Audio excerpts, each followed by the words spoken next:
Here we are in the beautiful Yarra Valley for the 2023 Caravan of the Year Award, sponsored by MSA 4x4 Accessories. Behind me is the Cub C16 Caravan. Now, Cub have been heavyweights in the camper game for quite some decades now, and this is their first full caravan released last year. It's been the talk of the town. Let's take a look. The Cub C16 Caravan was released towards the end of last year and was and still is the talk of the town. It was built to tackle the toughest roads that Australia can offer. So it's a complete off-road, off-grid, tackle any terrain van, and it certainly meets that brief. When Cub set out to introduce the first caravan, they didn't want to mess with the genetics of their DNA, which has been well established in Australia for campers that can tow anywhere. So they've got a 16-foot van that's narrow tracked, and I reckon you could get it anywhere in the bush that you could get your tow vehicle. On the road, it's only 2,000 kilos tear weight. It maxes out at 2,700, so you've got a 700 kilo payload. Well, that's about 500 when you take the 200 litres of water into account.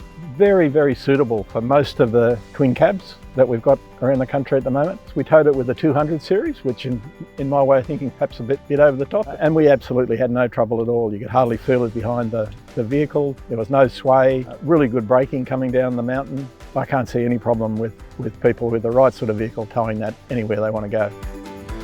For a 16-foot van, the Cub has ridiculous self-sufficiency. When you combine the external foldable panel with the over 900 watts of solar on the roof, it has over a kilowatt of solar power. Now that's fed into a battery bank that will run the AC for a limited amount of time. Now, the fact that it's so well built with a foam core centered composite body means you shouldn't actually need to run the AC indefinitely. So I suspect you could live off-grid power-wise almost indefinitely. The other key component for self-sufficiency is being able to store food, particularly fresh food. Now this Cub does come with a small internal fridge of 110 litres, but it also comes with a massive fridge slide out front, so you can add in a travel fridge.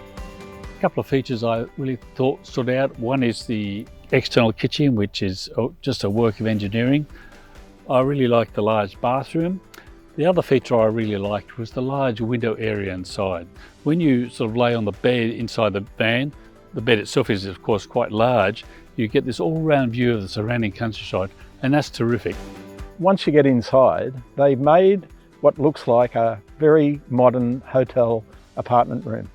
I really like the way they've got the marine carpet around the walls, gives it a really soft feeling.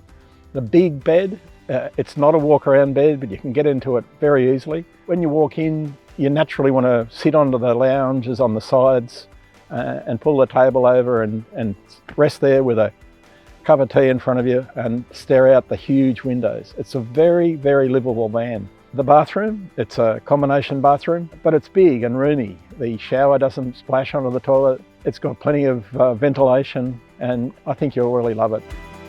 Using a foam cored composite sandwich panel and frameless is one of my favourite building methodologies. Our Cub have used this to full effect, with a full foam cored ceiling as well as the walls. Now this provides excellent insulation. It's relatively light to build with, and it is patch repairable. Our Cub are masters with metal.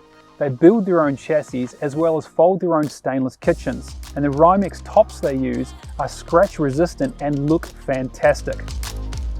The C16 has innovation in spades. The owners, when they designed this van, they wanted it to be like a hotel room on wheels, and certainly the minute you walk into this van, the wow factor is immediate, from its marine carpet walls, really large windows, the ambient lighting, the large ensuite, just the layout, the amount that they've crammed into this 16-foot space is quite phenomenal. It's really quite innovative, like nothing we've ever seen before. Value for money is often a very difficult area to judge, and the price of nearly $140,000 sort of looks really odd.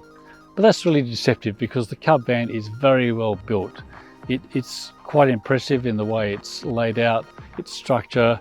The internal arrangement is quite simple but very effective. In terms of after-sales support, Cub are known to really look after their customers. Now their campers have an unlimited warranty. You can take them anywhere, and the same applies to the C16. Now the structure and chassis have a 5-year warranty, and they pass on OE warranties for things like the fridges and the other appliances. I think a lot of people were looking forward to seeing what Cub would come out with when they finally built a caravan, and it's been a huge success for them. They've sold a lot of these vans. People coming up from a camper trailer are going to love the ease of use of a caravan. There's great facilities outside for cooking and a really big, comfortable bed. I really rate the Cub. I really like it. The Cub C16 is my kind of caravan. It's small, it's less than 2.5 metres wide, or it's actually only 2.2 metres wide, which makes towing it a breeze. I also appreciate its relatively low ATM. This is the kind of van that I would buy because I don't want to be towing something with a ram, but I want something quality, and this thing has it in spades.